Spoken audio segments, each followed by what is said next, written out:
வீட்ல ஸ்வீட் எதுவும் இல்ல. டக்குன்னு ஒரு ஸ்வீட் சாப்பிடணும்னு ஆசைப்பட்டீங்கன்னா, இந்த மாதிரி கேரட் அல்வா செஞ்சு சாப்பிடுங்க. கேரட் அல்வா அப்படின்னு மணிக்கணக்கா துருவி செய்யணும்னு பயப்படாதீங்க. குக்கர்ல 4 விசில் கேரட் அல்வா ரெடி. எப்படி செய்றதுன்னு வீடியோக்குள்ள போய் பார்க்கலாம். இதுக்கு நான் எடுத்திருக்கிறது டெல்லி கேரட். இந்த கேரட் பார்த்தீங்கன்னா நல்லா நீளமா இருக்கும். அதே போல நல்ல கலரா இருக்கும். இதோட மேல் தோலை சீவி எடுத்துடலாம். மேல் தோலை லைட்டாவே சீவிக்கோங்க. ரொம்ப சீவி எடுத்துட்டா அதோட சத்துக்கள் போயிடும். அதனால மேல் தோலை லேசா சீவி எடுத்துக்கலாம். இது மேல் தோல் சீவினதுக்கப்புறம் நல்லா ரஃப்பாக கட் பண்ணி எடுத்துக்கலாம். ரொம்ப சின்ன சின்னதாக கட் பண்ணணும்னு அவசியமே கிடையாது. நீங்கள் எவ்வளோ பெருசாக வேணாலுமே கட் பண்ணிக்கலாம். ரொம்ப ஈஸியாகவே இதை செஞ்சிடலாம். இந்த மாதிரி நான் பெரிய பெரிய சைஸில் கட் பண்ணி எடுத்திருக்கேன். இந்த மாதிரி கேரட் அல்வா செய்யும்போது பார்த்திங்கன்னா ரொம்ப குயிக்காக செஞ்சிடலாம். அதாவது ஒரு 10 நிமிஷத்தில் அல்வாவே ரெடி பண்ணிடலாம். ஸோ இந்த மாதிரி ரஃபாக கட் பண்ணி எடுத்து வச்சுருக்கேன். அடுத்தது குக்கரில் 2 டீஸ்பூன் அளவுக்கு நெய் சேர்த்துருக்கேன். நெய் சேர்த்துனே நல்லா காஞ்சதுக்கப்புறம் முந்திரி பருப்பு கொஞ்சம் சேர்க்குறேன். ஒரு 10 போல் முந்திரி சேர்த்துக்கலாம்.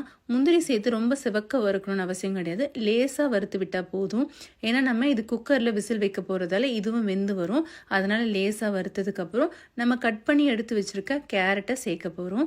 கேரட் சேர்த்ததுக்கப்புறம் நல்லா ஒரு 5 நிமிஷம் போல் நல்லா வதக்கி விட்டோம்னா கேரட் இந்த நெய்யில் நல்லா வதங்கி வரும். அப்போ வாசனை பார்த்திங்கன்னா இன்னும் சூப்பராக இருக்கும். டேஸ்ட்டும் பார்த்திங்கன்னா ரொம்ப அட்டகாசமாக இருக்கும். அதனால் மறக்காமல் இந்த ஸ்டெப்பை நீங்கள் ஃபாலோ பண்ணிக்கோங்க. இது கூட முந்திரியும் சேர்க்கும் போது பார்த்திங்கன்னா நல்லா உங்களுக்கு க்ரீமியாக கிடைக்கும். நிறைய பேர் பால்கோவா சேர்ப்பீங்க. பால்கோவா இல்லாத சமயத்தில் இந்த மாதிரி முந்திரி பருப்பை சேர்த்து கேரட்டோட வேக வச்சு பண்ணால் சூப்பராக இருக்கும். இப்போது ஒரு 1/2 டம்ளர் போல் பால் சேர்க்குறேன். பால் பார்த்திங்கன்னா இந்த கேரட் மூழ்கிற அளவுக்கு இருந்தால் மட்டும் போதும். பால் அதிகமாக சேர்க்கும் போது சுண்டி வரத்துக்கு லேட் ஆகும். அதனால் நல்லா காய்ச்சி இருக்கிற பாலை சேர்த்துட்டு நல்லா ஒரு முறை கலந்துட்டு அதுக்கப்புறம் ஃப்ளேமை நல்லா ஹையில் வச்சுட்டு ஒரு கொதி வந்ததுக்கப்புறம் மூடி போட்டு கரெக்டாக ஒரு 4 விசில் மட்டும் வச்சு எடுத்துக்கலாம். ஹை ஃப்ளேமில் வைக்கிறதுக்கு பதிலாக மீடியம் ஃப்ளேமில் வச்சுக்கோங்க. ஏன்னா சம்டைம் பால் ரொம்ப சுண்டிட்டு அதுக்கப்புறம் அடி பிடிச்ச மாதிரி ஆகிடும். மீடியம் ஃப்ளேமில் வச்சு 4 விசில் விட்டு எடுத்திருக்கேன். பார்த்திங்கன்னா கேரட் ஃபுல்லாக நல்லா வெந்து வந்திருக்கும். இந்த மாதிரி ஒரு மேஷர் வச்சு நல்லா அழுத்தி விட்டிங்கன்னா இந்த கேரட் நல்லா மசிச்சு எடுத்துக்கலாம். இதை மேஷரில் பண்ணால் மட்டும்தான் உங்களுக்கு அந்த டெக்ஸ்சர் கேரட் அல்வா கரெக்டாக இருக்கும். மிக்சிலலாம் போட்டிங்கன்னா ரொம்ப ஒரு மாதிரி குழன்னு ஆகிடும். அந்த மாதிரி பண்ண வேண்டாம். இந்த மாதிரி மேஷரில் பண்ணும்போது இந்த முந்திரி பருப்பு சேர்த்து நல்லா மசிஞ்சு வரும். அப்போ டேஸ்ட்டு சூப்பராக இருக்கும். அடுத்ததாக இதை ஒரு கடாய்க்கு நான் மாற்றிக்கிறேன். உங்களுக்கு தேவைப்பட்டால் நீங்கள் குக்கர்லேயே ஃப்ளேமை நல்லா லோவாக வச்சுட்டு கலரி கொடுத்தீங்கன்னா ரெடி ஆகிடும். நான் வீடியோக்காக இதை ஒரு கடாயில் மாற்றிட்டு நல்லா கலரி கொடுக்க போகிறேன். மொத்தமாகவே இந்த அல்வாவுக்கு பார்த்திங்கன்னா நெய் ஒரு 3 டேபிள் ஸ்பூன் அளவு இருந்தால் மட்டும் போதும். ஓரளவுக்கு இது கலர்னதுக்கப்புறம் 1 கப் அளவுக்கு சர்க்கரை சேர்த்துருக்கேன். அதாவது சர்க்கரை பார்த்திங்கன்னா ஸ்பூனில் ஒரு 12லேருந்து 15 ஸ்பூன் வரைக்கும் சேர்த்துக்கலாம். இது நீங்கள் வாயில் போட்டு பார்த்துட்டு உங்களுக்கு ஸ்வீட்னஸ் கம்மியாக இருக்குது அப்படின்னு நினச்சிங்கன்னா இன்னும் கூட நீங்கள் சர்க்கரை சேர்த்துக்கலாம். சர்க்கரை சேர்த்ததுக்கப்புறம் மறுபடியும் இந்த மாதிரி இலகி வரும். இது ஒரு 5 நிமிஷத்தில் நீங்கள் கலரி கொடுத்தீங்கன்னா நல்லா இறுகி வந்துடும். நல்லா பர்ஃபெக்டான ஒரு டெக்ஸ்சருக்கு உங்களுக்கு கிடச்சிரும். ஸோ ஃப்ளேமை நல்லா ஒரு மீடியம் டு லோ ஃப்ளேம்லேயே வச்சு நல்லா கலரி கொடுங்க. தேவைப்பட்ட மட்டும் நெய் சேர்த்துக்கோங்க.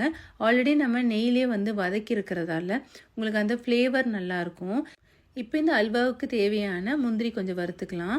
கொஞ்சமாக நெய் சேர்த்துருக்கேன். நெய் சேர்த்துட்டு ஒரே ஒரு ஏலக்காய் இடித்து சேர்த்துக்கலாம். ஏலக்காய் சேர்க்கும் போது ஃப்ளேவர் நல்லாயிருக்கும். ஏலக்காய் பவுடராக இருந்தால் அதையும் சேர்த்துக்கலாம். கொஞ்சமாக நட்ஸ் சேர்க்குறேன். முந்திரி, பாதாம், பிஸ்தா இதெல்லாம் கொஞ்சமாக சேர்த்துட்டு நல்லா கலந்து கொடுத்துக்கலாம். ஓரளவுக்கு நல்லா கோல்டன் கலர் வர வரைக்கும் இதை வறுத்துக்குங்க. இது ஆப்ஷனல் தான். இது வேண்டானாலும் நீங்கள் ஸ்கிப் பண்ணிடலாம். இந்த மாதிரி நல்லா கோல்டன் கலரில் மாறினதுக்கப்புறம் கேஸை ஆஃப் பண்ணிவிட்டு வேறு ஒரு கிண்ணத்துக்கு மாற்றிக்கிறேன். இப்போ அல்வாவும் பார்த்திங்கன்னா நல்லா உங்களுக்கு சுருண்டு சூப்பராக கிடச்சிருக்கு. இந்த ஸ்டேஜில் வறுத்து வச்சுருக்க நட்ஸ் இதோடு சேர்த்துக்கலாம். மொத்தமே பார்த்திங்கன்னா ஒரு 15 நிமிஷத்தில் ரெடி ஆகிடும். அல்வா பார்த்திங்கன்னா நல்லா உங்களுக்கு துருவிட்டு செஞ்சால் தான் டேஸ்ட்டு சூப்பராக இருக்கும் அப்படிங்கிறதுலாம் இல்லை.